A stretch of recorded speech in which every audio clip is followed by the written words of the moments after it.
Bienvenue à tous à la Maison de Dieu, nous sommes heureux de nous retrouver. On va essayer. Il y a des promesses, parfois elles sont dures à tenir. On va essayer. Voilà. Je vais commencer dans le bon sens, je vais dire qu'un verset. J'aurais pu dire tout le chapitre 6 de Juge, 7 et 8, mais bon, j'étais prudent, j'ai dit je vais en lire qu'un verset, et au fur et à mesure, nous agrémenterons nos passages par la lecture de ces versets. Chapitre 6 du livre des Juges, au verset 14.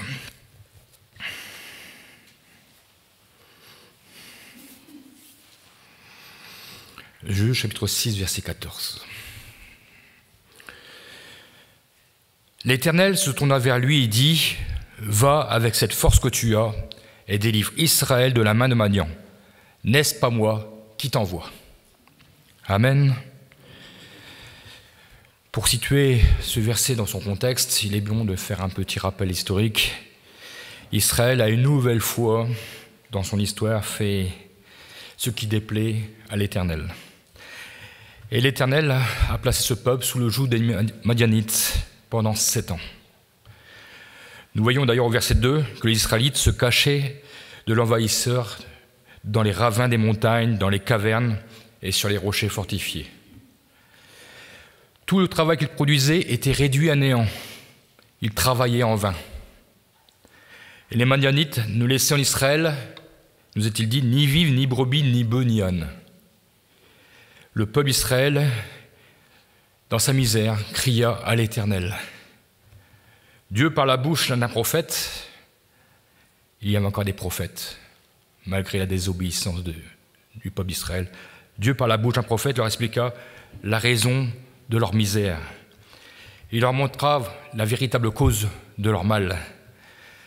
Ce n'est pas Dieu qui les avait abandonnés, mais par leur pratique de désobéissance, notamment en se tournant vers les idoles des habitants du pays de Canaan, que l'Éternel leur avait donné. Ils s'étaient tournés vers Baal. C'était le peuple d'Israël qui avait abandonné Dieu. Et pourtant Dieu se faisait entendre encore, comme nous l'avons vu, par la bouche d'un prophète. L'esprit prophétique n'avait pas cessé d'agir, de résonner en Israël. Mais Dieu, dans toute sa bonté, allait une nouvelle fois avoir compassion de son peuple. Quand le peuple crie, Dieu répond. Avait-il vraiment compris qu'il devait vivre dans l'obéissance à Dieu, ou voulait-il simplement satisfaire encore un besoin personnel ? Est-ce qu'il voulait pas être simplement délivré de l'oppresseur pour continuer à vivre comme ils avaient toujours vécu ? Encore de nos jours, beaucoup crient à Dieu. « Ah, si Dieu pouvait nous délivrer de ce qui nous empêche de vivre. » Et on pourrait vivre comme on veut, à nouveau. Et beaucoup, quand ils obtiennent ce qu'ils veulent, ils oublient Dieu, ils l'abandonnent et repartent vivre à leur penchant. Et à chaque fois qu'il leur arrive un malheur, ils rejettent la faute sur Dieu. C'est tellement plus facile. Ah, si Dieu était là, entendons-nous parfois, nous n'aurions pas connu cette situation. Nous aurions leurs souffrances, leurs épreuves sont simplement le résultat de leur désobéissance. Mais Dieu n'a pas oublié son peuple et il va se choisir un homme pour délivrer ce peuple. Il s'appelle Gédéon. Qui était Gédéon ? Est-ce que Gédéon, pour délivrer le peuple d'Israël, était un chef de guerre ? Avait-il les qualités requises pour délivrer Israël de l'oppresseur ? Non. Dieu ne choisit pas les hommes selon ce qui frappe les regards. Quand Gédéon reçoit l'appel, où se trouve-t-il ? Il est caché au fond d'un pressoir à vin. Et que fait-il ? Il arrive difficilement à sauver un peu de blé, un peu de froment, de sa récolte, avant que les Médianites le détruisent. Au verset 11, vous pourriez voir cela. Gédéon essaie tant bien que mal de nourrir sa famille. Un pressoir à vin, à l'époque, était un lieu creusé dans le roc, bien profond, En fait, c'était un trou dans la roche. Ce n'était pas le lieu ordinaire pour battre le froment. Comme le nom l'indique, c'était un pressoir à vin, et non pas, on pourrait dire, un pressoir à froment, si on veut dire. Mais c'était dans la crainte de l'ennemi que Gédéon se réfugiait ici. C'était dans la crainte. Certainement, Gédéon travaillait dans la peur. Et même peut-être pouvait-il se dire, et si les Midianites le trouvaient ici, en train de sauver sa récolte? Combien de temps devait-il se dire, vais-je rester caché ici? Peut-être aussi, se disait-il, aurais-je assez de blé pour survivre? Dans l'épreuve, nous avons tellement de questions. Des questions souvent sans réponse qui viennent de notre esprit. Nous apprenons également que Gédéon, verset 15, est issu de la famille la plus pauvre de Manassé. Et il est le plus petit de la maison de son père. Dieu s'était-il trompé en choisissant Gédéon?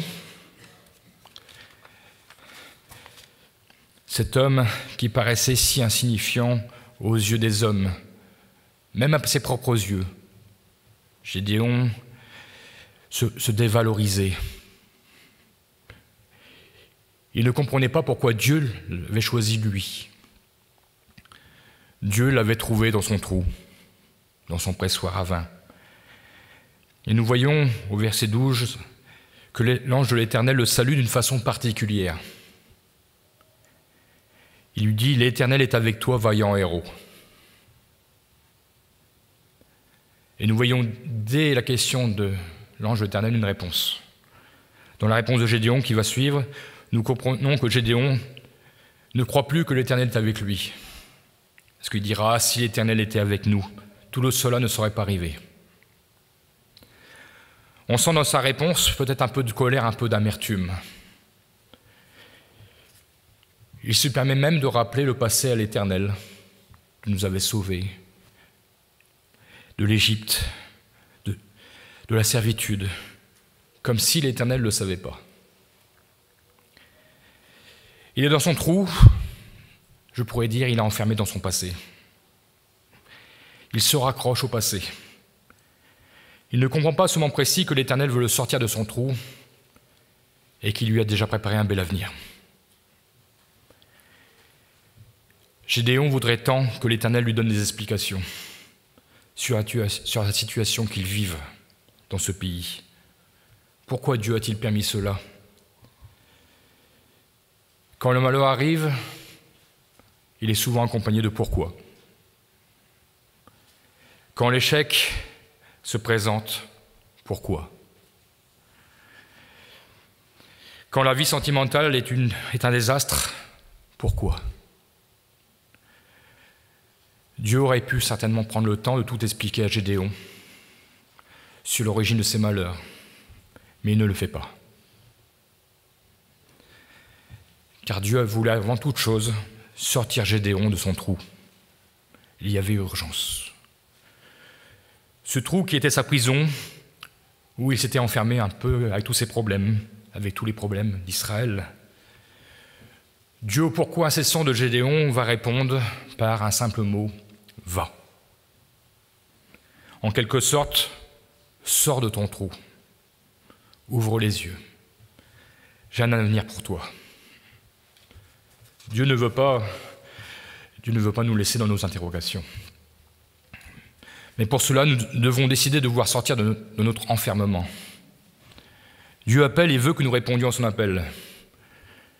Gédéon dialoguera avec l'ange, rappelant combien il était bien incapable pour cette mission que l'Éternel veut lui confier. À son incapacité, Dieu déclare à Gédéon qu'il est un vaillant héros. Il ne lui dit pas « tu seras un vaillant héros », mais il lui dit bien, dès à présent, il le voit déjà comme un vaillant héros. Et je crois que ce matin, Dieu nous voit tous comme des vaillants héros, prêts à relever le défi. Car Dieu connaît la capacité de chacun, et notamment celle de Gédéon. Dieu sait ce que chacun est capable de faire. Dieu ne va pas lui demander de prendre des cours accélérés de chef de guerre. Il ne va pas lui dire « tu vas prendre des méthodes de combat pour aller battre les Madianites ». Non, ce n'est pas la méthode de Dieu.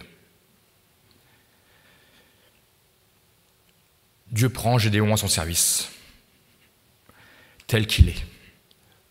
Il lui dira « va avec la force que tu as ». Ici, nous voyons que Dieu veut simplement que nous mettions à sa disposition les forces que nous avons. Cela lui suffit pour agir. Nos faibles forces suffisent à Dieu. Dieu ne nous demandera jamais la force que nous n'avons pas. Dieu cherche et choisit des hommes et des femmes qui répondent à l'appel et qui ont le désir de sortir de leur trou, de sortir de leur pressoir. Et je dirais même qui n'ont pas peur de voir sortir du train-train journalier, de leur confort. Répondre au va de Dieu, c'est accepter de servir Dieu. C'est accepter de rentrer dans son service. À sa dévalorisation, prononcée par Gédéon, Dieu répondra au verset 16 « Tu battras Madian comme un seul homme ». Mais il rajoute « car je serai avec toi ». Ça change tout. Dieu avec nous change toutes les données du problème. Quand nous entrons dans son service, Dieu nous accompagne. Nous ne sommes plus seuls. Romains chapitre 8, verset 31 nous dit « Si Dieu est avec nous, qui sera contre nous ?»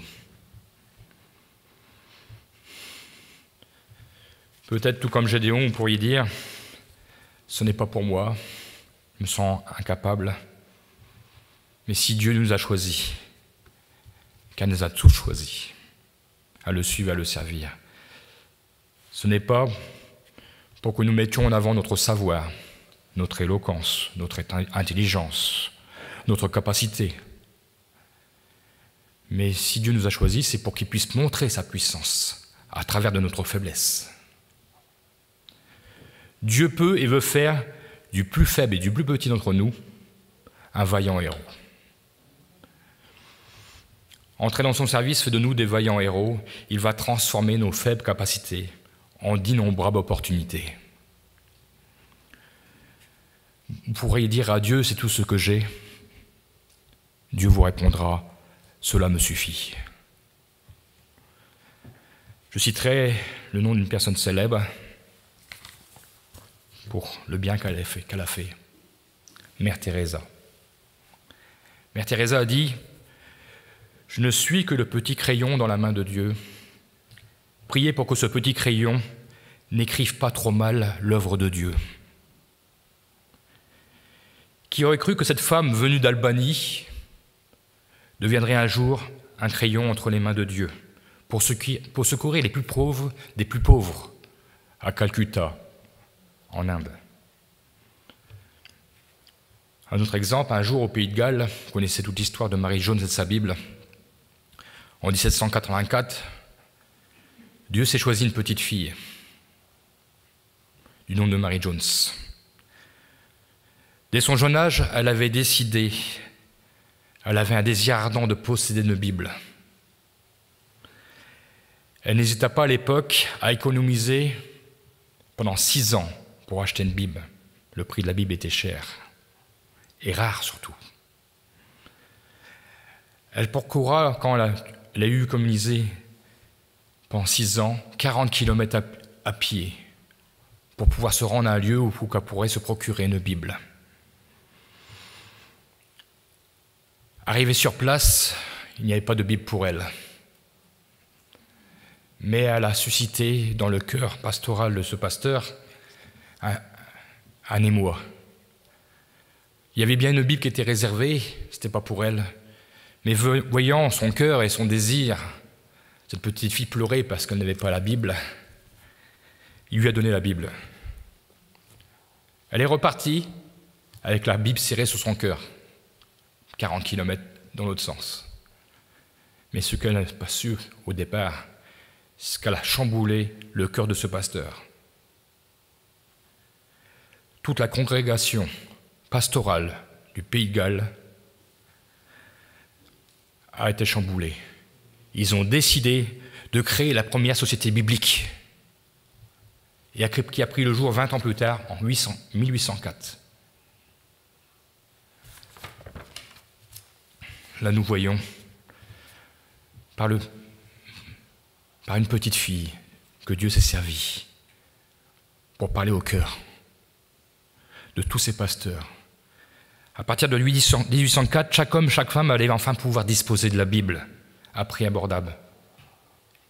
Et sûrement, grâce à Marie-Jose, aujourd'hui, chacun a sa Bible. Aujourd'hui. Et combien encore ont répondu à l'appel de Dieu en traduisant la Bible dans tous les dialectes parce qu'ils ont entendu « Va avec la force que tu as ». Et c'est pourquoi que dans toutes les régions du monde, bientôt, la Bible sera traduite. Et chacun aura à disposition le plus précieux des trésors. Par cette petite fille, Dieu a bousculé la routine.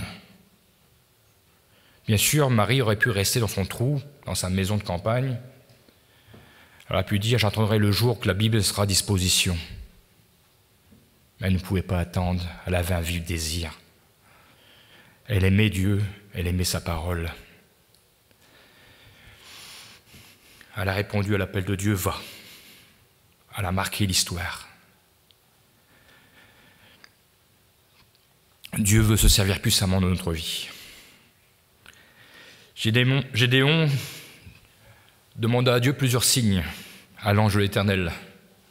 Et oui, même si l'Éternel lui avait dit « C'est moi qui t'envoie », Gédéon a besoin de plus de certitude. Et je voudrais vous dire, Dieu comprend nos doutes. Quand Dieu choisit, il répond et il enlève les doutes. Dieu aurait pu s'irriter de l'insistance de Gédéon, mais il le comprend. Il sait aussi que nous avons besoin d'être rassurés, d'être fortifiés. Vouloir être fortifié, être rassuré, ce n'est pas un signe de faiblesse. C'est un signe de notre désir d'être et d'accomplir la volonté de Dieu. Et Dieu le voit, Dieu voit cela. Et il s'en réjouit. Et je crois que si nous lui demandons des signes, il nous les donnera. C'est sûr que si nous ne demandons rien, il ne nous donnera rien. Au verset 17, Gédéon veut s'assurer dans un premier temps, par un premier signe, que c'est Dieu qui parle. Et il va offrir une offrande à l'ange de l'Éternel. Et l'ange de l'Éternel consumera l'offrande que Gédéon lui apportera. Par ce premier signe, nous voyons que c'est Gédéon qui a entrepris la démarche. Il est allé préparer un gâteau. Dieu a vu le cœur et le désir de Gédéon de rechercher la volonté de Dieu.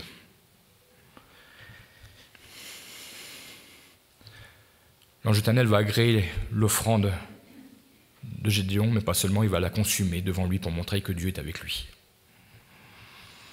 Deuxième signe au verset 36, encore là, la démarche, elle part de Gédéon. Il demande à Dieu que, par ce deuxième signe, il veut voir que c'est bien lui qui va délivrer Madian de l'oppresseur.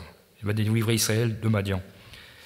Et là, nous voyons encore que c'est Gédéon qui va proposer, à travers d'une toison de laine qu'il mettra dans l'air, c'est-à-dire sur un terrain, et que cette toison devra se couvrir de rosée, alors que tout le reste du terrain devra rester sec.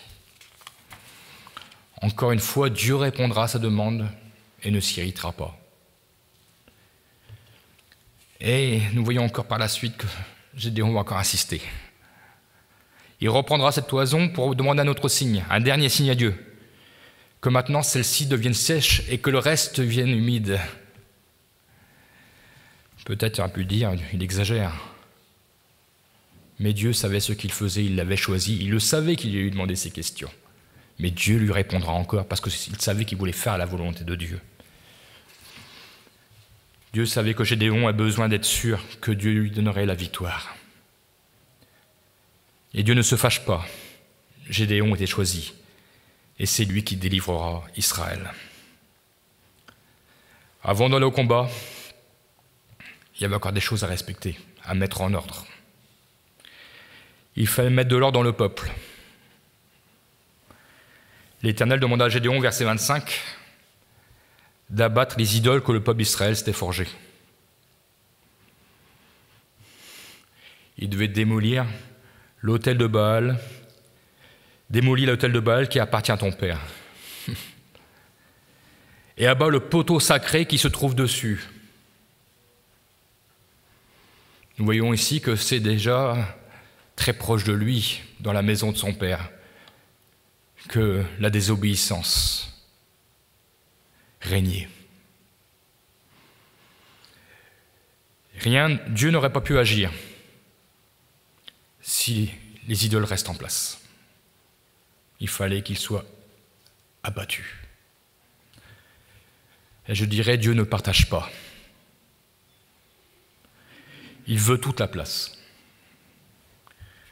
Pour entrer pleinement dans son service, nous devons abattre tout ce qui n'a pas sa place dans notre vie et tout ce qui n'a pas la place de Dieu dans notre vie. Ces autels et ces poteaux sacrés qui parfois nous tiennent prisonniers. Tout ce qui prend la place de Dieu. Tout ce qui prend la place de Dieu. Ça peut être vite résumé. Tout ce qui nous empêche de nous réunir. Tout ce qui nous empêche de répondre présent à un service quand il est demandé.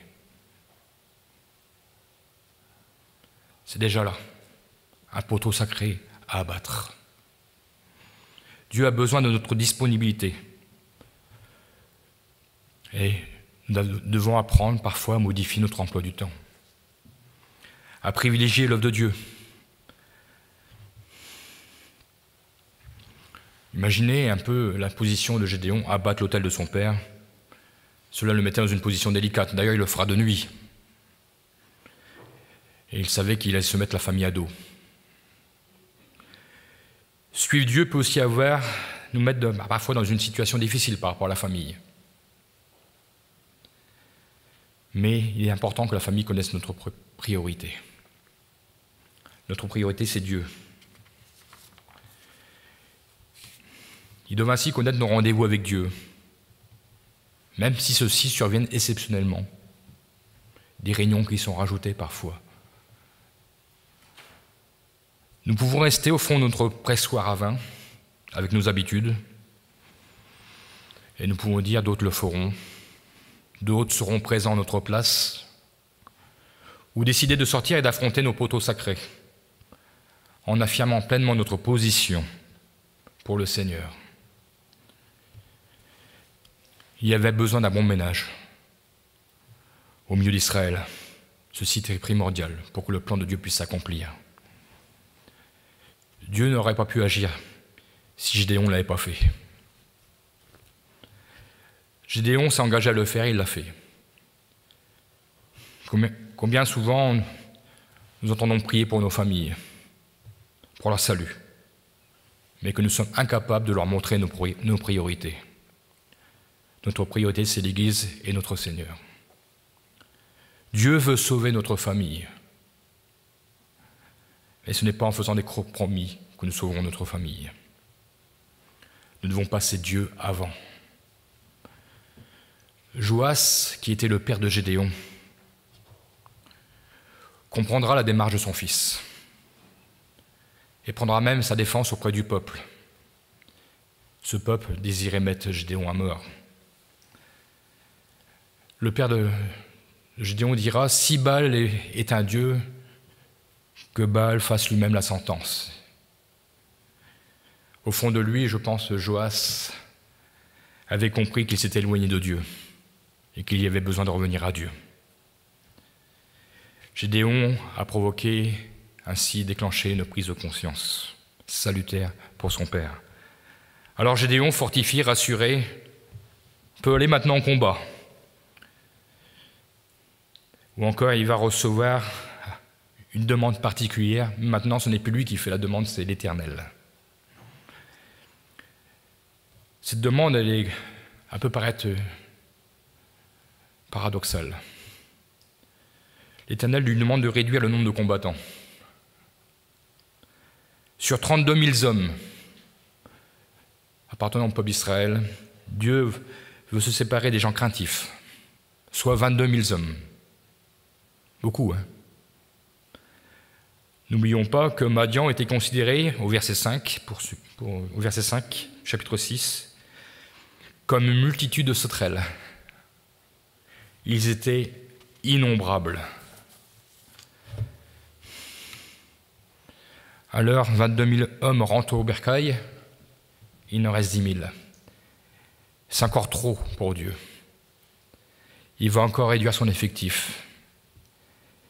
Il en gardera finalement 300. 300 pour les combattre une armée de sauterelles. Pourquoi Dieu fait cela?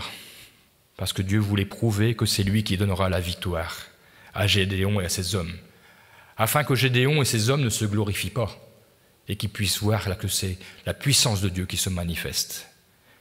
C'est la puissance de Dieu qui délivre. Si tout le peuple était resté aussi nombreux, peut-être qu'ils en auraient tiré gloire. Et je dirais, ce n'est pas le nombre qui fait d'une Église que les victoires seront plus éclatantes, qu'il y aura plus de miracles. Mais c'est simplement lorsque nous laissons Dieu agir et lorsque nous répondons à l'appel de Dieu et que nous laissons toujours Dieu à la tête du combat. Simplement, il veut que nous puissions répondre lorsqu'il nous dit « va ». Va avec la force que tu as, Dieu fera le reste.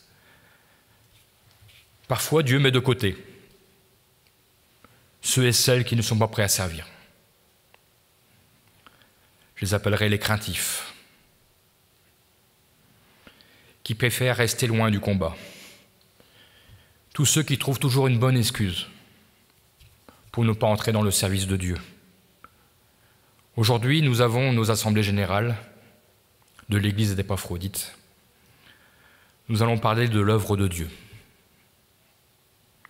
Nous allons parler du travail accompli, mais nous allons parler aussi du travail à accomplir. Et je vais vous dire, il y aura toujours de la place pour ceux et celles qui veulent servir le Seigneur. Je dirais même, venez avec la force que vous avez. Le Seigneur s'en servira. Il en aura besoin. Vous voulez que le Seigneur vous décèle de nouveaux talents? Faites-lui confiance, vous allez être surpris. Lorsque nous avons fait les travaux de ces locaux au départ, on a découvert de nombreux talents. Nous avons découvert un garagiste couvreur, une personne de Saint-Leval. Nous avons monté des murs, un pasteur peintre. Nous avons un électricien, Olivier, qui touche à l'électricité en faisant ses locaux. Et aujourd'hui, nous avons un spécialiste chef des travaux, Olivier, l'hôte Olivier. C'est un bon arbre, hein. Ça produit de bons fruits. Et il faut reconnaître que Dieu sait déceler à merveille les talents. Mais chacun aurait pu rester en son trou. Il aurait pu dire, c'est l'affaire des autres. Moi, je viendrai le dimanche remplir ma chaise. Mais non, ils ont mis la main à la pâte. Ils ont répondu à l'appel de Dieu, va. Qu'a fait Dieu? Dieu a béni, simplement.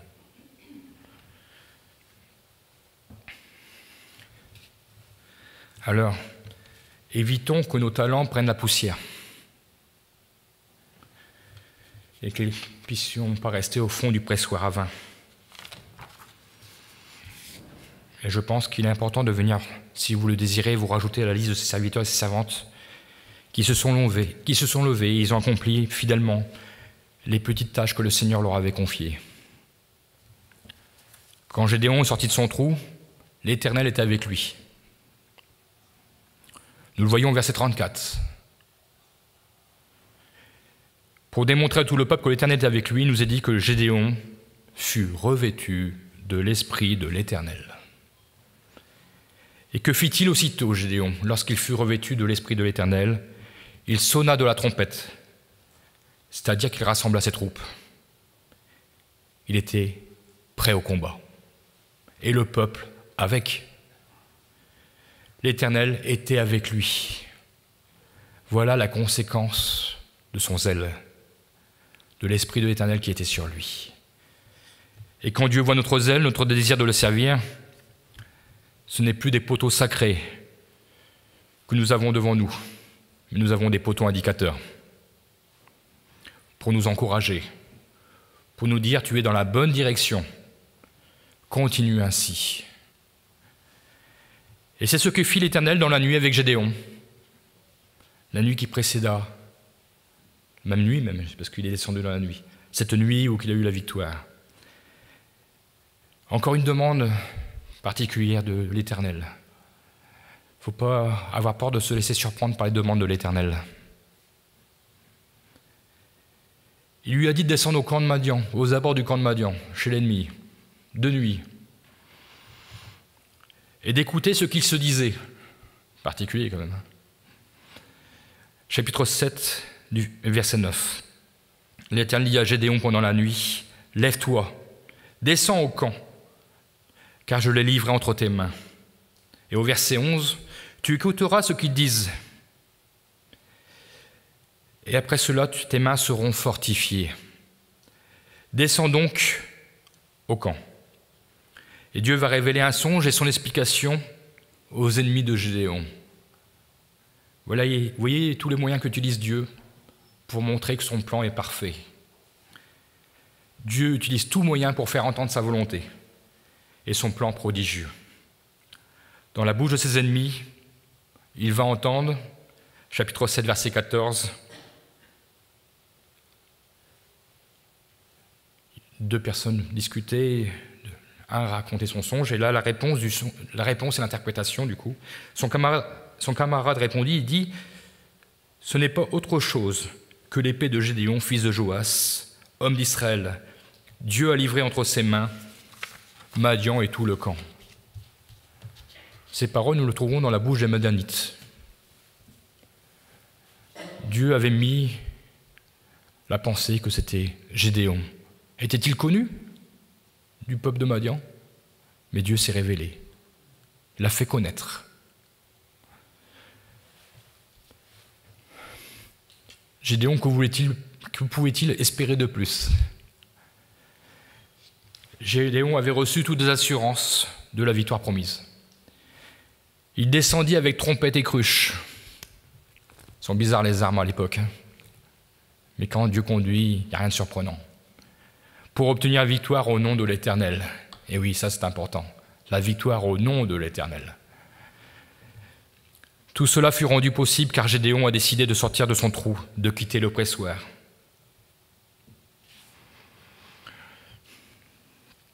Notre rôle est de quitter le pressoir. Et le rôle du Seigneur, c'est de nous revêtir de son esprit, de l'Esprit Saint. Parce que lorsque nous sommes revêtus de l'Esprit de Dieu, toutes choses sont possibles. Même faible, son Esprit nous rend forts, son Esprit nous soutient, son Esprit nous accompagne. La victoire est belle pour tous ceux et toutes celles qui ont décidé de mettre tout leur savoir, toute leur force au service de Dieu. Et je dirais même tout leur faible talent. L'important est de ne pas laisser s'empoussiérer. Soyons fiers d'être appelés vaillants héros par l'Éternel. Et je dirais, ne le décevons pas. Que le Seigneur nous bénisse et nous fortifie. Que des Gédéons se lèvent et que le Seigneur se glorifie. Merci mon Dieu parce que ta parole est la vérité et parce que tu nous enseignes encore, Seigneur mon Dieu, que c'est toi qui appelles, même les plus faibles. Même les plus faibles, tu fais des merveilleuses choses. Simplement, tu veux nous placer là où que tu veux. Tu veux que nous répondions à cet appel. Tu veux que nous mettions à ta disposition nos propres forces, même si faibles soient-ils. Aujourd'hui, nous bénissons Dieu pour ceux qui sont peut-être abattus physiquement par la maladie, mais qui sont présents. Ils ont décidé de se lever pour venir à ta rencontre ce matin. Tu continues ton œuvre dans ton peuple. Nous sommes ton peuple. Nous voulons être à ta disposition. Nous voulons aussi que tu nous apprennes à savoir aussi bousculer nos routines, nos habitudes, pour répondre présent. Seigneur mon Dieu, tu conduis toutes choses. C'est toi qui permets que les emplois du temps soient bousculés. C'est toi qui permets aussi que nous entrevoyions de nouvelles victoires. Nous voulons des miracles, nous voulons voir de grandes choses. Et oui, pour cela, nous devons abattre nos poteaux sacrés. Nous voulons pleinement, Seigneur mon Dieu, venir à toi, écouter ton conseil. Oh Jésus, apprends-nous à te poser des questions, à demander des confirmations, à demander des signes, parce que Seigneur, toi, tu veux nous les donner. Tu veux que nous soyons impliqués dans ton œuvre, que nous aimions ton œuvre. Ce n'est pas l'affaire des autres, c'est notre affaire. Sois béni, Seigneur mon Dieu, parce que tu nous as donné l'exemple de Gédéon, un homme qui a su relever le défi. Merci pour le travail qui a été fait dans ton œuvre. Mais maintenant, nous voulons te dire merci pour le travail que tu as préparé et qui va se réaliser. Et nous voulons être de ces servants de ces serviteurs qui répondent présents. Alors oui, sois béni, Seigneur mon Dieu, et remplis-nous de zèle. Donne-nous un zèle ardent pour toi, Seigneur. Amen.